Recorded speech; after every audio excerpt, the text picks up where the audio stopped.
वैष्णवों में कार्तिक के मास को ही दामोदर मास कहते हैं। ऐसे शरद पूर्णिमा के अगले दिन से कार्तिक का प्रारंभ माना जाता है, लेकिन ब्रज में शरद पूर्णिमा से पहले जो एकादशी होती हैं 5 दिन पहले से ही कार्तिक मास का, जिसको वैष्णवों में दामोदर मास कहते हैं, उसका प्रारंभ माना जाता है। कोई एकादशी से एकादशी मानते हैं, कोई पूर्णिमा से पूर्णिमा मानते हैं, कोई इन एकादशी से लेके कार्तिक की पूर्णिमा गंगा स्नान तक 35 दिन का मास मानते हैं। दामोदर मास इस महीने को क्यों कहते हैं? क्योंकि इसी मास में यशोदा मैया ने ठाकुर जी को ऊखल से बांधा था। ऐसी घटना किसी अवतार में नहीं हुई कि भगवान को बांध लिया गया हो। तो संस्कृत में दाम कहते हैं रस्सी को, उदर कहते हैं पेट को। जिस महीने में भगवान के पेट पर दाम माने रस्सी बांधी गई हो, उस महीने को वैष्णवों ने दामोदर मास कहा। तो ये बड़े पावन दिन हैं। पापांकुशा एकादशी से नियम प्रारंभ हो जाएंगे। तो क्या करना है? इसमें 9 बातें हैं। इसमें पहली है स्नान की। कार्तिक मास में सबसे पहला जो नियम है वो अपनी सेवा का है कि स्नान हम कब करेंगे। तो स्नान में 2 बातें हैं। पहली बात तो मोटी यह है कि सूर्योदय से पहले स्नान कर लेना। हमेशा ही करना चाहिए, पर हमेशा नहीं होता तो इस मास में तो ध्यान रहे। उसमें भी उत्तम पक्ष ये है कि तारों के रहते स्नान हो जाए, तारों की छांव स्नान हो जाए। माने 3:30 से 4 के बीच में हो जाए तो सबसे अच्छा है। अनेकों वैष्णव तो 12 महीने ही करते हैं, तो उनका तो 12 महीने कार्तिक है।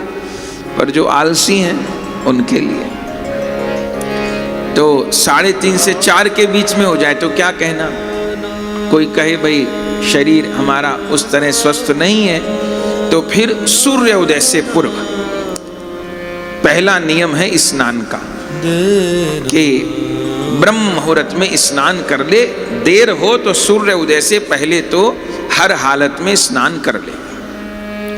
तो पहला बिंदु है स्नान का। फिर दूसरा है गुरु सेवा। 9 बिंदु हैं। अपना स्नान करे, स्नान करके जो गुरु प्रदत्त तिलक है उसको धारण करे। 12 अंगों पर तिलक धारण करे।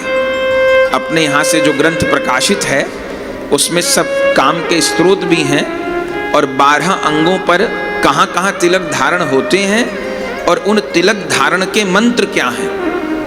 तो वो ग्रंथ आप सबके पास है, न हो तो स्टॉल से ले लीजिएगा। तो स्नान करके तिलक धारण करे, पवित्र हो जाए, चरणामृत 2 बूंद ले ले। ये पहला पॉइंट है, पहली बिंदु है 9 में। अब दूसरा, मंदिर में जाए तो जो गुरुदेव का स्वरूप है, गुरुजनों का स्वरूप है, पहले उनकी सेवा हो। ऐसे प्रतिदिन भी पहले गुरुदेव के चित्रपट की सेवा होती है। विग्रह रूप में है या चित्रपट रूप में है या गुरुदेव की पादुका विराजमान है तो उनकी पहले सेवा होती है। कारण क्या है? भोग पहले ठाकुर जी को लगेगा और प्रसाद गुरुदेव को भोग लगेगा, पर जब सेवा होगी, प्रणाम होगा तो पहले गुरुदेव को होगा। क्यों? क्योंकि अब आगे हम ठाकुर सेवा करेंगे, दूसरे तीसरे बिंदु पर, चौथे बिंदु पे तुलसी सेवा करेंगे। तो वैष्णवों में मैं कर रहा हूं ये भावना नहीं है, गुरुदेव कर रहे हैं, मैं गुरुदेव के पीछे खड़े होकर कर रहा हूं। माने गुरुदेव कर रहे हैं, मैं उनके संग कर रहा हूं, ये भावना है। तो पहले स्नान करके तिलक आदि धारण कर ले। फिर मंदिर में जो गुरुदेव का स्वरूप है पहले गुरुदेव को उत्थापन कराए। फिर गीला वस्त्र लेकर के गुरुदेव के चित्रपट को प्रक्षालन कर दिया, पहुंच दिया। फिर उनको दूसरा वस्त्र पहना दिया। फिर गुरुदेव को तिलक कर दिया, अमनिया पुष्प अर्पण कर दिए, प्रणाम कर लिया। इसका अर्थ है कि गुरु सखी अब मेरे गुरुदेव सेवा में आ गए हैं। अब जो कुछ भी ठाकुर सेवा करेंगे, भजन करेंगे, वो गुरुदेव करेंगे, मैं उनका सहयोग करूंगा। ये अनुगत्य की उपासना है। मनमुखी उपासना करे से कुछ हाथ नहीं लगता, जो कुछ हाथ लगता है वो गुरुमुख होके ही ग्रहण होता है। तो दूसरा बिंदु है गुरु सेवा करें। फिर तीसरा बिंदु क्या है? उसके बाद फिर ठाकुर जी की मंगला सेवा करें। कार्तिक मास में ठाकुर जी की मंगला सेवा का बड़ा महत्व है। तो प्रतिदिन हम लोग ठाकुर जी की मंगला भले न करते हों, लेकिन दामोदर मास में ठाकुर जी की मंगला करनी चाहिए। मंगला किसको कहते हैं? मंगला कहते हैं सूर्य उदय से पहले ठाकुर जी को उठाना, और उठा करके अभी स्नान आदि नहीं हुआ, ठाकुर जी को उठा के सिंहासन पर विराजमान करना, आचमन करा के कुछ भोग रख देना, और उसके बाद आरती कर देना। स्नान श्रृंगार भी नहीं, इसको मंगला की सेवा कहते हैं। सूर्य उदय से पहले हो जाएं ये सारे काम। ये तभी होंगे जब समय से उठा जाएगा। उठने में देर हो गई तो फिर सबरी चीज में देर हो जाएगी। तो पहले अपनी सेवा करें, माने स्नान और तिलक धारण करें। दूसरा फिर गुरु सेवा करे, गुरुदेव को स्नान कराए, प्रक्षालन करे, तिलक करे, पुष्प अर्पण करे, प्रार्थना करे, आप पधारिए गुरुदेव, मुझे तो न सेवा करनी आती है न भजन करना आता है। और फिर गुरु सेवा करके हाथ अमनिया करके अब ठाकुर जी का उत्थापन कराए। कैसे उत्थापन कराए? तो वही ग्रंथ आप सबके पास है, वैष्णव उपयोगी पाठ। तो उसमें मंगला उठाने का ठाकुर जी का पद है। सखियन दो जाय जगाए, पौड़ रहे दो सुखद सेज पे, नैन अति अलसाए। 5-10 मिनट इस पद को गावे। और क्या भाव, अभी पर्दा नहीं हटाया ठाकुर जी का, क्या भावना करे? निकुंज मंदिर में प्रिया प्रियतम गरबैया दे के शैया जी पे पौड़ रहे हैं, प्रिया प्रियतम पौड़ रहे हैं। और जहां मेरा मंदिर है, अपने मंदिर कोई वृंदावन माने, अपने घर कोई वृंदावन माने, तो ठाकुर जी का जो पर्दा लगा है तो वो तो निकुंज है, और जो कमरा है, जो घर है, वो क्या है? वो वृंदावन है। तो अष्ट सखियां ललिता जी वीणा लेके आ गई हैं, और सखियां भैरव राग में कीर्तन गा रही हैं। तो भले भैरव ना आता हो, जौनसा रोआ गाता हो, यही मान ले कि यही भैरव है। कोई कहे भाई हमें नहीं आता, क्या कहना, बहुत छूट है। अब जैसे अपने को कमल चढ़ाना है ठाकुर जी को, ठीक, और कमल नहीं है हमारे पास, और मन है कमल चढ़ाने का। अब रखा है हमारे पास गेंदा, तो क्या करें? व्यवस्था नहीं है कमल की, तो हाथ में ले ले गेंदा ही, और ठाकुर जी को क्या कहे? आपके चरणों में कमल अर्पण हो रहा है। ठाकुर तो भाव को ही भूखो है भैया। हम लोग गेंदा कमल कह के चढ़ावेंगे तो कमल ही हो जाएगा वो। तो फिर जैसे भी भैरव राग में गवते ही है, पर जितनी बार हमने गाया है उसी राग में गाया है, तो उसमें गावे, नहीं गावे तो फिर जैसे भी पद लिखा है, सखियन दो जाय जगाए, पहले पद गावे, छोटा ही पद है। उस समय भावना करे कि सखियां प्रिया प्रियतम को उठावे आ रही हैं। पदगान हो गया। अब मैं गुरु सखी जी के पीछे पीछे निकुंज मंदिर में भीतर जा रही। अब फिर ताली बजावे, घंटी बजावे, पर्दा हटावे। अब जिनकी हम सेवा करें, लाल जी की सेवा है, जुगल की सेवा है, चित्रपट सेवा है, साक्षात की भावना करें, मेरे तो साक्षात प्रिया प्रियतम बैठे हैं। अब उठावे और सिंहासन पर विराजमान करावे। मानो हम लिटाते ही नहीं है ठाकुर जी को, चित्रपट सेवा है तो उनको वस्त्र रात को उड़ा के रखे। तो जिस समय चित्रपट ठाकुर जी के वस्त्र नीचे करे, ऊपर की 2 हड़ उड़ाने के वस्त्र, तो यही समझे कि उठा रहा हूं और रजाई हटाई जा रही है, ऋतु अनुकूल 2 हड़ हटाई जा रही है, सिंहासन पर विराजमान कर दे। ये मंगला की सेवा बता रहे हैं। तीसरा बिंदु है दामोदर मास का। जब सिंहासन पर विराजमान कर दिए प्रिया प्रियतम, अब क्या करे? अब सबसे पहले चरण स्पर्श करे ठाकुर जी के।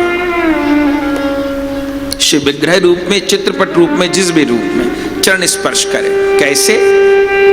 दाएं हाथ से दायां चरण छुए, बाएं हाथ से बायां चरण छुए, ऐसे चरण छुए। जो भी स्वरूप प्रिया जी के चरण स्पर्श करे, लाल जी के चरण स्पर्श करे, महाप्रभु जी के करे, नित्यानंद प्रभु जी के करे, सबके चरण स्पर्श करे। चरण स्पर्श करके फिर हाथ धो ले, क्योंकि सेवा सामग्री में हाथ लगाना है। फिर उसके बाद में आचमन करा दे ठाकुर जी को। अभी स्नान श्रृंगार नहीं, आचमन करा दे और फिर कुछ भोग धर दे। आप कहेंगे महाराज 4 बजे कहां से भोग लाऊं? तो दूध तो होगा, दूध भोग धर दो, न तो लड्डू मठरी बना के रखिए, फल रखिए, मेवा रखिए, किशमिश रखिए, मिश्री रखिए, जो उपलब्ध है वो थोड़ा भोग धर दे, वो मंगला भोग हो गया। 5 मिनट भोग धरे और फिर आरती कर दे। दीपक से ही आरती करे, दीपक से आरती करके प्रणाम कर। सोचिए कितनी देर लगे, ये हो गई मंगला। हो सके प्रतिदिन ही करे, न तो दामोदर मास में तो अवश्य करे। कितने बिंदु हो गए? 3। अपनी सेवा माने स्नान करके, अच्छा स्नान में भी ये करे, अपने स्नान वाली जगह पे थोड़ा गंगा जल रख ले, स्नान करके 2 बूंद गंगा जल भी डाल ले और अच्छा, जमुना जल रखे 2 बूंद जमुना जल डाले और अच्छा, तो प्रतिदिन ही गंगा जमुना स्नान हो जाएंगे। फिर गुरु सेवा बताई, फिर तीसरी मंगला की सेवा है। ठीक है 3। अब चौथी बात मंगला हो गई। अब क्या करें? अब सबसे मुख्य जो इस मास की बात है, अब तुलसी जी की सेवा करें। इस विषय में अनेक प्रश्न हैं, तो तुलसी जी की सेवा के विषय में बता रहे हैं। चूंकि सबको अलग अलग उत्तर दे नहीं सकते, तो बात चली जाएगी तो सबको पता चलेगा। तुलसी जी की सेवा 9 प्रकार से करनी होती है। नहीं तो कहे कि तुलसी जी की सेवा करनी कैसे है? जैसे ठाकुर जी की नवधा भक्ति हो, ऐसे तुलसी महारानी की भी नवधा भक्ति हो। तुलसी महारानी वृंदा हैं, हम लोग वृंदावन के ही तो उपासक हैं। तो वृंदा कौन है? प्रिया प्रियतम को परस्पर को जो प्रेम है, सोई वृंदा है। इनके 3 रूप हैं। ये जो इनको रूप है, माथे पे पधरा के लाए ना शोभा यात्रा में, ये जो रूप है, ये इनको आदि भौतिक रूप है। ठीक, 3 रूप हैं, आदि भौतिक रूप, आदि दैविक रूप और आध्यात्मिक रूप। आदि भौतिक रूप ये जो वनस्पति रूप, पौधे रूप में दर्शन हो, ये दैविक रूप क्या है? ये वृंदा जी नित्य निकुंज मंदिर में वृंदा नाम की सखी हैं। इनकी सेवा कहाँ है? इनकी सेवा है प्रिया प्रियतम को भोग पवाने की। अपने हाथ से कौर कौर करके प्रिया प्रियतम के मुख में दें, ये इनको दैवीय स्वरूप है। और आध्यात्मिक स्वरूप क्या है? आध्यात्मिक स्वरूप ये है कि ये वृंदा साक्षात राधा कृष्ण का प्रेम है। भोग में तुलसी दल क्यों छोड़े? भोग में तुलसी दल इसलिए छोड़ रहे हैं कि हमारे पास वो प्रेम नहीं है जिस प्रेम के कारण ठाकुर जी भोग आरोग लें। तो हम वो प्रेम कहां से लाएं? शबरी मैया वाला प्रेम कहां से लाएं? विदुरानी जैसा, गोपांगनाओं जैसा प्रेम कहां से लाएं? तो एक तुलसी पत्र छोड़ दिए भोग में, तो उस प्रेम तत्व की पूर्ति हो गई। बिन तुलसी पत्र के ठाकुर जी कोई भोग स्वीकार नहीं करें। अपने मन से कुछ भी कहते रहिए। तो आध्यात्मिक स्वरूप है वृंदा महारानी का कि वो प्रिया प्रीतम को परस्पर को प्रेम है। तो इनकी भी नवधा भक्ति है। तो चौथा बिंदु दामोदर मास की नियम सेवा में तुलसी जी की सेवा है। इसमें 9 प्रकार से तुलसी जी की सेवा करे। बात छोटी छोटी है पर क्रम से समझनी चाहिए। ये नवधा भक्ति है तुलसी जी की। ठाकुर जी की मंगला हो गई। अब भले तो जहां तुलसी जी विराजमान है वहां चले जाइए, न तो हल्के गमले हैं तो ठाकुर जी के सन्मुख ही स्टूल पे ले आइए, माने अंदर ले आइए। और अगर जहां तुलसी जी है वहां जाना है तो वहां भी जाएं। सबसे पहली बात, तुलसी जी को वस्त्र पहरा के रखें। जो गमला है ऐसा लहंगा जैसा वो वस्त्र पहरा करके रखे। तो स्टूल पे पधरा ली या जहां तुलसी जी हैं वहां। तुलसी जी जहां रखे ऐसे रखे कि परिक्रमा लग जाए उनकी। अब नवधा भक्ति तुलसी जी की कैसे करनी है, ये प्रतिदिन ही करनी चाहिए, दामोदर मास में खास बात है। तो सबसे पहले तुलसी जी को उत्थापन करें, जैसे ठाकुर जी को उठाए वैसे वृंदा महारानी को उठाए। तो क्या करे, तुलसी जी के पास जाके प्रणाम करे और ताली बजावे या घंटी बजावे।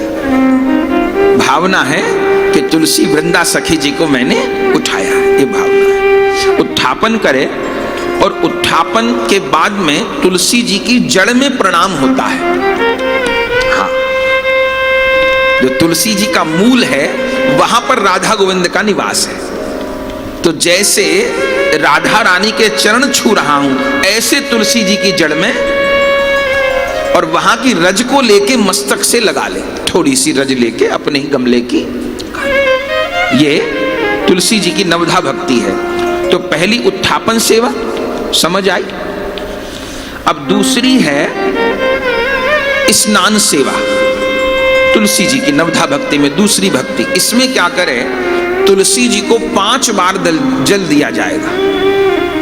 एक छोटे सागर में जल ले लिया या आचमन में जल ले लिया, डाले थोड़ा थोड़ा, माने जितनी जरूरत है। अब सर्दियां आ जाएंगी, ज्यादा जल भी नहीं कम भी नहीं, जितनी जरूरत है। क्या करें, 5 प्रकार का जल, माने पात्र एक ही है, भले सागर में रखिए भले आचमनी पंचपात्र में करिए।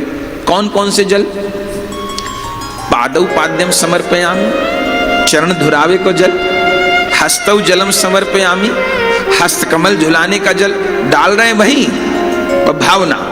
पादौ पाद्यम, चरण धुलाने को जल, हस्तौ जलम समर्पयामि, हस्त कमल धुलावे को जल, फिर आचमनियम जलम समर्पयामि, आचमन करावे को जल, फिर पानीयम जलम समर्पयामि, पान कराने के लिए जल, और फिर सर्वांग स्नानन जलम समर्पयामि, सर्वांग स्नान के लिए जल। तो 5 बार जल छोड़े, भले सागर से भले आचमनी से भले लोटे से। पहली बार जो जल छोड़ा गमले में ही छोड़ना है, तो क्या भावना करे कि वृंदा सखी के चरण धुलाए।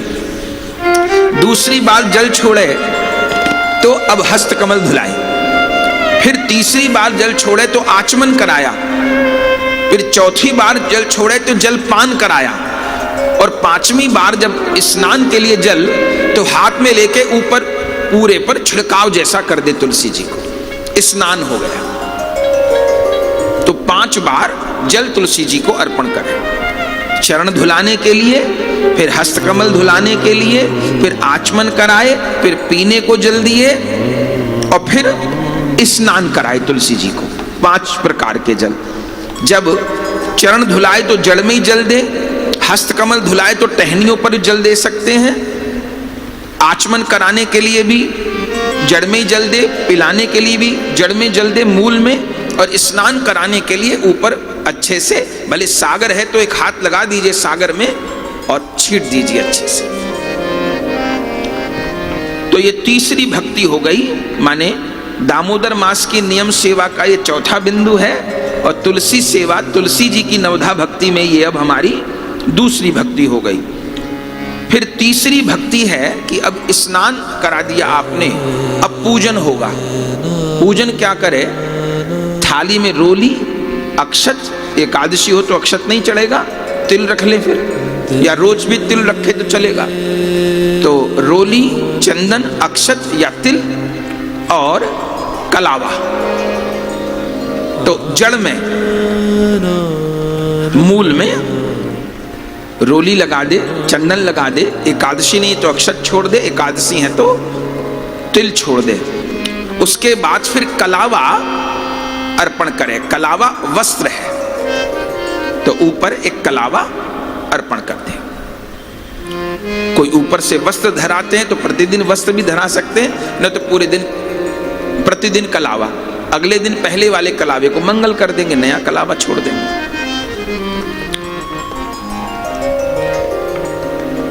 तो रोली, चंदन, अक्षत, तिल, कलावा, ये तीसरी भक्ति हो गई तुलसी जी की। फिर तुलसी जी की चौथी भक्ति है कि भोग धरे तुलसी जी को अलग से, कुछ मेवा, मिश्री, बतासा जो है पर इसमें ध्यान रखें कि तुलसी जी को प्रसादी वस्तु भोग लगती है। प्रिया प्रीतम की भोग लगी वस्तु भोग लगेगी। तो या तो आपने जो भी मंगला में ठाकुर जी को भोग लगाया है तो वो गुरुजन को मत दिखाइए, तो गुरुजन को दिखा दिया तो तुलसी जी को अर्पण नहीं होगा। तो जो ठाकुर जी को मंगला आपने भोग रखा था वही कटोरी अलग रखिए, अब वही ठाकुर जी का जो प्रसाद है वो तुलसी महारानी को अर्पण हो जाए। अमनिया नहीं वैष्णव अर्पण करेंगे, क्योंकि जिस समय पूजन कर रहे हैं उस समय वो वृंदा सखी हैं, और जिस समय हम भोग में तुलसी छोड़ रहे हैं उस समय वो प्रिया जी हैं। तो प्रिया जी के प्रेम के बिना कोई वस्तु स्वीकार नहीं होगी, लेकिन जिस समय पूजन हो रहा है उस समय वृंदा सखी हैं, तो वो प्रिया प्रीतम को पवाने के बाद पाती हैं। तो इसलिए प्रिया प्रीतम का ठाकुर जी का प्रसाद अर्पण होगा, तो भोग लगावे। नवधा भक्ति में चौथी भक्ति है तुलसी जी। फिर भोग लगाने के बाद पांचवी है आरती करें, दीपक से अलग आरती करें। और ये भी कर सकते हैं जो मंगला आरती की है, पर वो तब तक गुरुजन की नहीं होगी। यदि गुरु लोग को नहीं दिखाई है, केवल ठाकुर जी की आरती भी प्रज्वलित है, तो उसी से तुलसी जी की कर दी, वही दीपक चल जाएगा। आरती करें, आरती की ये पांचवी भक्ति हो गई। आरती के बाद छठी भक्ति है दीप दान करें। माने आरती जो करी वो अलग है, दीप दान अलग है। आरती का दीप तो आरती कर दी उससे दीप दान नहीं होता है, दीप दान अलग करे। आरती कर दी दीप दान करे, वो तुलसी जी के पास में एक दीपक पधरा दे, और थोड़ा बड़ा ले सकता है, माने घंटा 2 घंटा। इसके बाद जो और हम लोग अंगों का पालन करेंगे 9 नियम, उस समय जुड़ा रहे दीपक, घंटा 2 घंटा ऐसा एक दीपक जोड़ दे। इसमें भी जो अगर घर पे सूखी तुलसी रखी हैं, काष्ठ होते हैं ना पतले पतले, फेंके नहीं उनको कभी, तो वो तुलसी काष्ठ है तो उन पे रुई लपेट लीजिए और उनको घी में भिगो लीजिए। तो बत्ती की जगह उस तुलसी काष्ठ का प्रयोग करें, पर दीप दान नहीं तो साधारण बत्ती से करे तो दीप दान कर दे। फिर सोच ले कि रोज 1 दीपक करना है, 2 दीपक करने हैं, 2 दीपक तो करे क्योंकि जुगल है। ज्यादा भी कर सकते हैं, 5वीं दीपक रोज तुलसी जी पे जोड़े, कम से कम 2 तो जोड़े, दीप दान करें।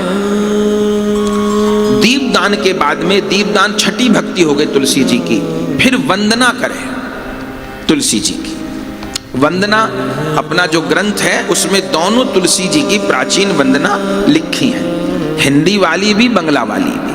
नमो नमो तुलसी महारानी, वृंदे जी महारानी नमो नमो। जाको पत्र मंजरी कोमल श्रीपति चरण कमल लपटानी। धन्य भाग तुलसी पूर्ण तप किए रे, शालिग्राम की महापट रानी। पूरी ये तुलसी जी की वंदना है, इसको कर ले। और फिर बंगला वाली भी वंदना है, नमो नमो तुलसी कृष्ण प्रेयसी, व्रजे राधा कृष्ण सेवा पागो ऐ अभिलाषी। मुझे वृंदावन में राधा कृष्ण की प्रेममयी सेवा प्रदान कीजिए, मैं आपको प्रणाम करती हूँ। तो तुलसी जी की कम से कम 1 न तो दोनों वंदना कर ली सवेरे। ये तुलसी जी की 7वीं भक्ति हो गई, वंदना करें। फिर 8वीं भक्ति है परिक्रमा करें तुलसी जी की। कितनी करें? कम से कम 4 परिक्रमा करें। परिक्रमा करते समय ये ध्यान रहे कि तुलसी जी की छाया पे पैर न पड़े। माने लाइट जल रही है, बत्ती जुड़ी है, छाया पड़ रही है, तो पैर छाया पे पैर नहीं पड़े, छाया बचा के चले। या सूखे दल न पड़े हो नीचे, तो पहले जब जाए तो कपड़े समेट दे। तुलसी जी के सूखे दल उनके अंदर भी डाल सकते हैं, तो सूखे दल न पड़े हो, मेरा उस पे पैर न पड़ जाए, और तुलसी जी की छाया पे पैर न पड़ जाए। तो परिक्रमा करें, कम से कम 4 परिक्रमा करें। इससे ज्यादा करनी है तो 12 करें। ऐसे तुलसी जी की परिक्रमा का 3 बार विधान है, माने तीनों संध्याओं में 4-4 परिक्रमा का है। तो एक दिन की एक साथ 12 कर ले, नहीं तो 4 कर ले।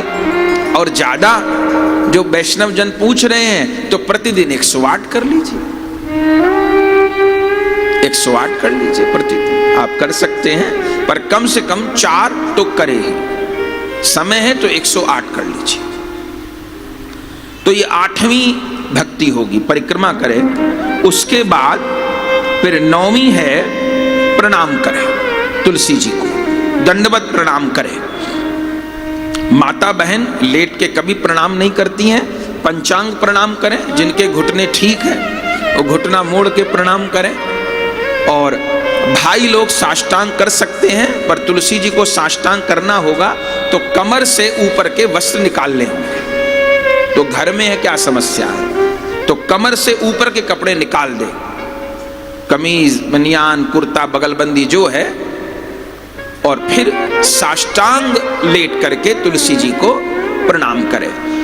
उस समय जब दंडवत जो पुरुष वैष्णव हैं वो करें तो उस समय पीछे वाला एक चरण दूसरे चरण पर रख ले लेटते समय, और दोनों हाथों को ऐसे कर ले, लेट कर प्रणाम करें और भावना करे कि मेरा जो शीश है वो वृंदा सखी के चरण कमलों में रखा है, वो मेरे जीवन के अनर्थ नष्ट कर रही हैं और मुझको राधा गोविंद का दिव्य प्रेम प्रदान कर रहे हैं। तो ये तुलसी जी की नवधा भक्ति है, माने दामोदर मास का चौथा नियम है ये तुलसी सेवा, और 9 भक्ति तुलसी जी की। तो बताइए क्या क्या बताया तुलसी जी की 9 भक्ति। क्रम से देख लीजिए, उत्थापन कराना है, फिर उसके बाद में स्नान कराना है 5 बार जल, फिर पूजन करना है रोली अक्षत कलावा इत्यादि से, फिर भोग धरना है, फिर आरती करनी है, फिर दीपदान करना है, फिर वंदना गानी है, और फिर परिक्रमा देनी है, और फिर प्रणाम करना है। तो ये तुलसी जी की सेवा इस प्रकार करनी है। अब ये 4 बिंदु हो गए।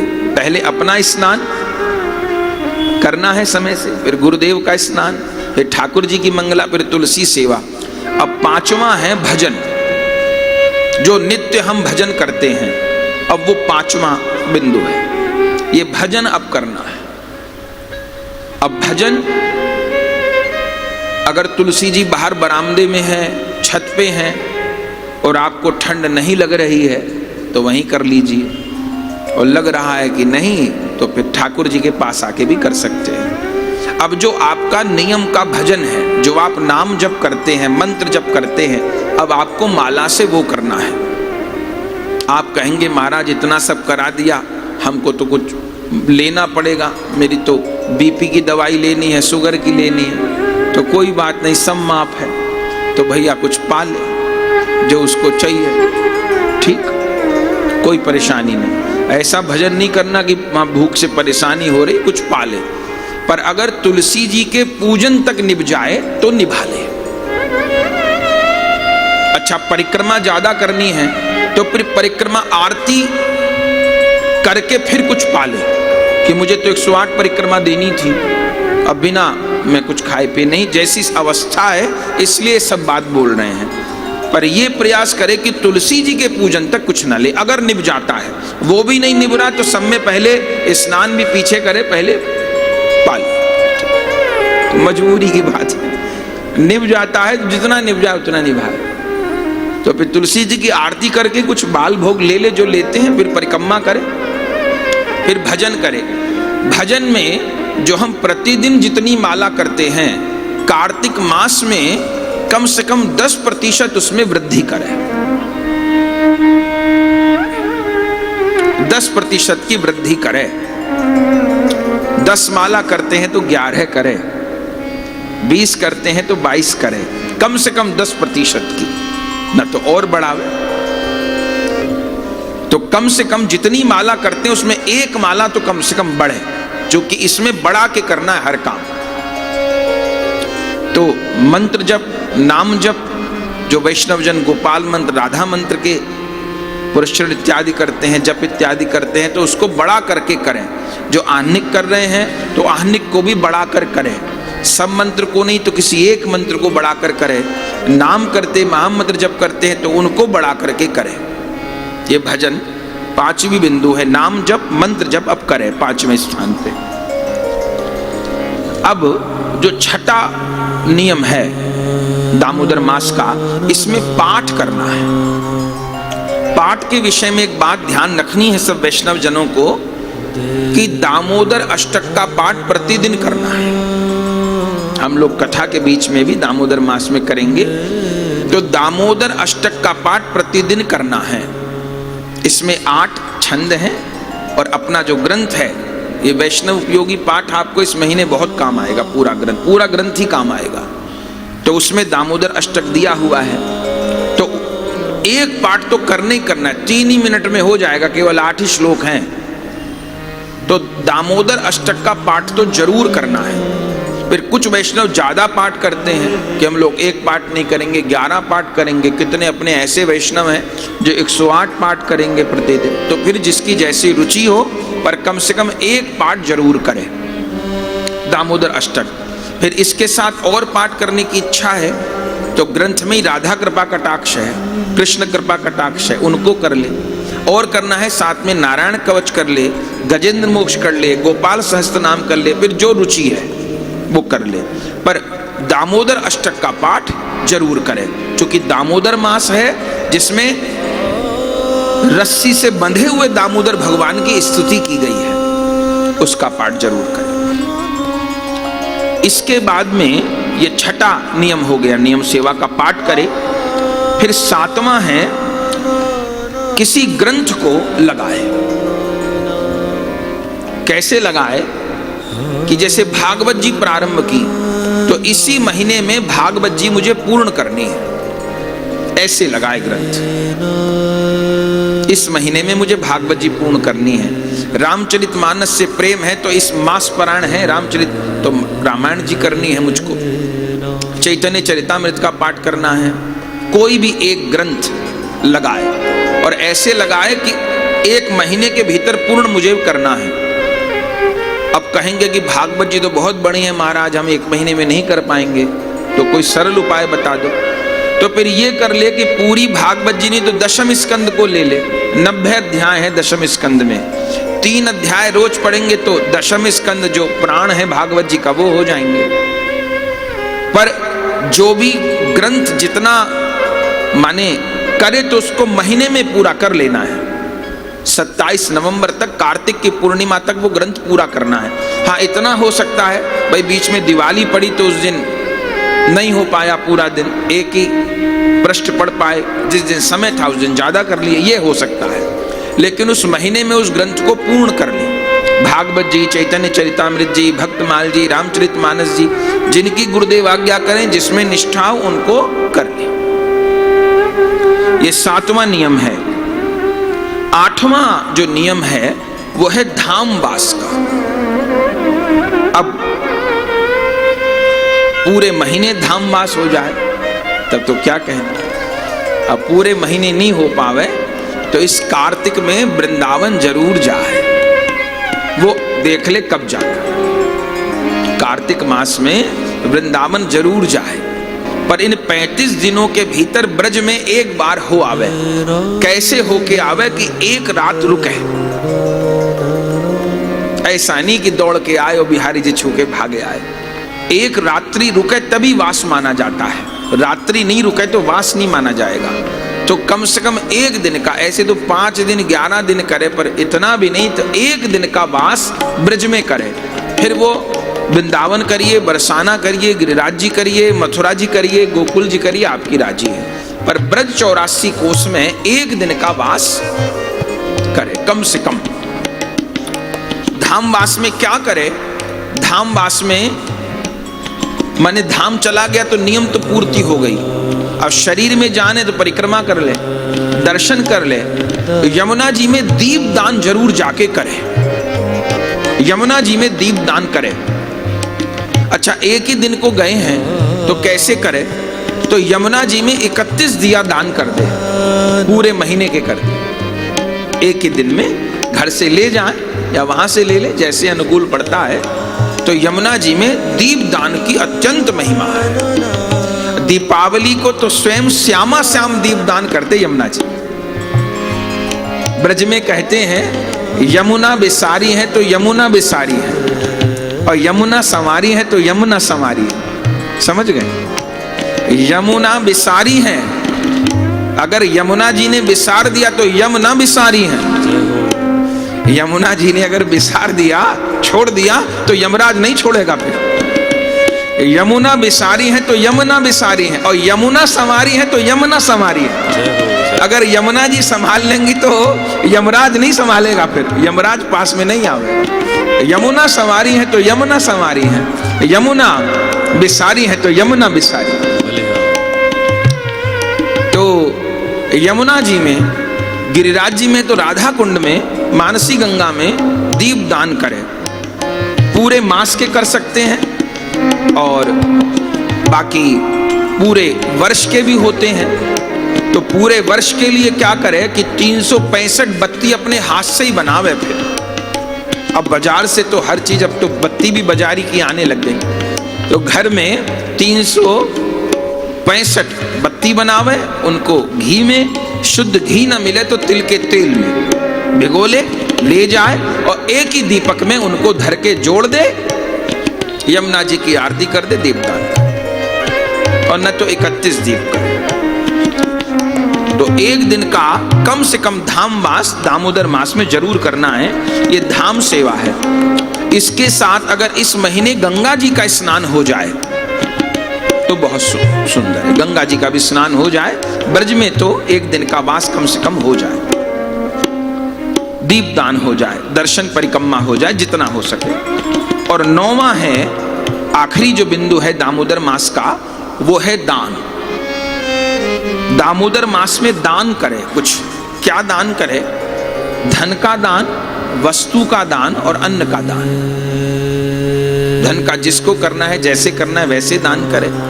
कोई वस्तु दान करे, प्रतिदिन के हिसाब से 31 वस्तु भी दान कर सकता है, न तो जो करना हो। प्रसाद का, भोजन का दान करे। यदि संभव हो तो प्रतिदिन किसी एक को भोजन करावे। वैष्णव मिल जाए, ब्राह्मण मिल जाए तो बहुत अच्छा ही है। प्रतिदिन एक जन को भोजन करावे। इतना भी नहीं हो तो प्रतिदिन गैया को जिमावे। तो ये 9वां बिंदु है, आखिरी बिंदु है नियम सेवा के जो 9 हैं। तो दान करे, धन का दान करे अथवा किसी वस्तु का दान करे, अथवा भोजन किसी एक को भोजन करावे, या गंगा जी को, गौ माता को रोज एक को। नहीं है तो फिर एक ही दिन ज्यादा जिमा दे, जैसा भी हो पर जिमावे। तो ये 9 बातें हैं। याद हो गई सबको? तो बताइए क्या क्या बताया। 9 बातें हैं। पहला, स्वयं की सेवा, तारों के रहते या कम से कम सूर्योदय से पहले, पर सूर्योदय से पहले करेंगे हम स्नान, तो हमने तो सूर्योदय से 5 मिनट पहले किया, तो तुलसी जी की सेवा करते करते तो फिर दिन निकल ही आवेगा। तो नियम यह है कि सूर्य उदय से पूर्व तुलसी जी तक की सेवा हो जाए। तो इसलिए फिर 3:30 बजे तो स्नान करना ही पड़ेगा। ये बात 3:30-4 के बीच में करना पड़ेगा। तो पहले अपना स्नान, सेवा, स्नान करके तिलक धारण करे, फिर गुरुदेव की सेवा, फिर ठाकुर जी की मंगला सेवा, फिर तुलसी जी की सेवा करे, नवधा भक्ति जो बताई। इसके बाद में फिर भजन करे अपना, फिर पाठ करे, फिर ग्रंथ सेवा करे, धामवास करे और दान करे। ये 9 बिंदु हैं। तो ये 9 तो काम हैं जो करने हैं, और 9 ही हैं जो नहीं करने। अब उनको भी सुन ले। 9 काम जो नहीं करने हैं, अब उसमें जितना निभ जाए। सबने पूछा है इसलिए हम बता रहे हैं। अब ये जो बात बता रहे हैं 100 नंबर की है। अब इसमें से कुछ चीज छोड़ दिए 10 नंबर कम आ जाएंगे, और छोड़ दिए 80 नंबर आ जाएंगे, और छोड़ दिए 70 आ जाएंगे, और छोड़ दिए 60 आ जाएंगे, 50 आ जाएंगे, 40 आ जाएंगे। यूपी बोर्ड में तो 33 नंबर वाला भी पास है। तो जितना कम करते जाएंगे उतने कम। तो जितना शरीर से निभ जाए, पूछा सबने इसलिए हम बता रहे हैं, जितना इसमें निभ जाए, आवश्यक जितना शरीर से निभे उतना। पर सुन लीजिए, चूंकि लाखों लोगों तक ये बात पहुंचनी है इसलिए सुन लें। 9 जो चीज हैं उनमें पहली चीज है जो नहीं करनी है, ब्रह्मचर्य का त्याग न करे। 1 मास ब्रह्मचर्य का अखंड पालन करे। दूसरा, दिन में नहीं सोवे। अब निभ जाए तो, कोई बीमार है, समस्या है तो नहीं कह रहे कि गुरुजी ने कहा था निभ जाए तो रात को जल्दी सो जाए। आप कहेंगे 3:30 उठने को कह दिया, दिन में और मना कर दिया। अब जो निषेध है जिससे जितना निभ जाए उतना करें। तो दिन में नहीं सोवे, दूसरा निषेध है। तीसरा है कि कार्तिक मास में हो तो दाल का सेवन न करें, दाल नहीं खा। कार्तिक मास में दाल का त्याग है, लेकिन 56 भोग में छूट है। जब गिरिराज जी के 56 भोग तो सबरी सामग्री धरी जाए तो उसमें पाले, पर अलग से दाल का अगर निभ जाए तो दाल ना खाए। चौथा जो निषेध शास्त्रों में कहा गया है, शरीर पे तेल न लगावे। जो लोग तेल लगा के स्नान करते हैं तो इस दामोदर मास में शरीर पे तेल लगा के नहीं नहाया जाता, लेकिन छोटी दीपावली को नहाया जाता है। जो छोटी दीपावली है वो नरक चौदस है, उस दिन तेल लगा के ही नहावे तो निष्पाप हो जाए। शरीर पे तेल लगा के फिर स्नान करे छोटी दीपावली को, उसको नरक चौदस कहते ही भगवान नरकासुर का उद्धार किया। तो तेल नहीं लगावे। पांचवा निंदा, क्रोध, असत्य, इनको त्याग दे, बचे इनसे। छठी बात है अपना झूठा भोजन किसी को न दे। जो माता बहन करेंगी नियम, तो घर में हो जाता है कि भाई माँ का झूठा बच्चे ने खा लिया, ले लिया, तो जो नियम कर रहा है वो अपना झूठा किसी को भी न दे, न तो नियम भंग होगा। ये छठा निषेध है। सातवां है अब जितना निभे भोजन का त्याग। भोजन का त्याग कैसा है?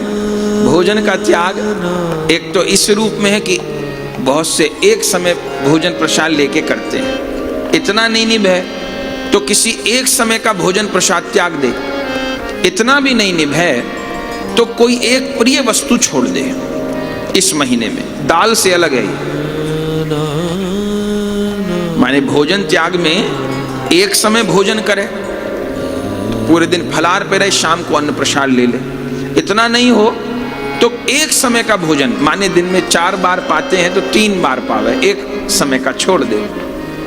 पर शरीर को देख के भैया, इतना भी नहीं तो कोई एक प्रिय वस्तु। आज के समय में कहीं माता बहन को कहा कि भाई इस कार्तिक में चाय ना पियो, पता चला सब बीमार पड़ गए, वहां पता नियम ही सेवा छूट गई। तो ऐसा कठिन जो एक प्रिय वस्तु छोड़, जितना निभ जाए। तो ये 7वीं बात हो गई। 8वीं बात है जो नहीं करनी, अनावश्यक यात्रा ना करे। अगर टाली जा सकती है, इधर उधर जाना है, उस रिश्तेदार के जाना है, उससे मिलने जाना है, इससे मिलने जाना है, अनावश्यक यात्राएं ना करे। धाम जा सकता है, धाम कोई रिश्तेदारी में नहीं आते, वृंदावन जाए, ब्रज में जाए, गंगा जी स्नान करने जाए। पर जो रिश्तेदारों को दूसरे शहर की यात्रा करनी है उससे बचे, यदि बच सकता है। 1 महीने जरूरी है तो सभी क्षमा। और 9वीं बात है जो काम की बात है, पूरे इस महीने में दामोदर मास में किसी एक रात्रि को जागरण करें। अपने यहाँ वैष्णव तो इसी महीने में 3 रात्रि का जागरण करेंगे। जो महीने पूरे वर्ष में 4 रात्रि हैं, उसमें एक तो जन्माष्टमी वही दामोदर मास से बाहर है, बाकी तो 3 जो रात्रि हैं, बाकी वो अभी शरद पूर्णिमा को रात्रि का जागरण होगा, फिर दीपावली को रात्रि का जागरण होता है, फिर प्रबोधनी एकादशी को देवउठानी को होता है। तो तीनों नहीं हो तो कोई भी एक दिन चुने रात्रि जागरण के लिए, जो अनुकूल पड़ता हो। देख ले, कल रविवार है तो आज शनिवार है तो आज कर ले, जिस दिन का अनुकूल पड़ता एक रात्रि को। और रात्रि को जागरण करके मोबाइल नहीं चलावे, रात्रि को जागरण करके फिर नाम जप करे या कीर्तन करे। ये तो एक रात्रि सोने का त्याग करे। तो ये 9 निषेध हो गए, ठीक है।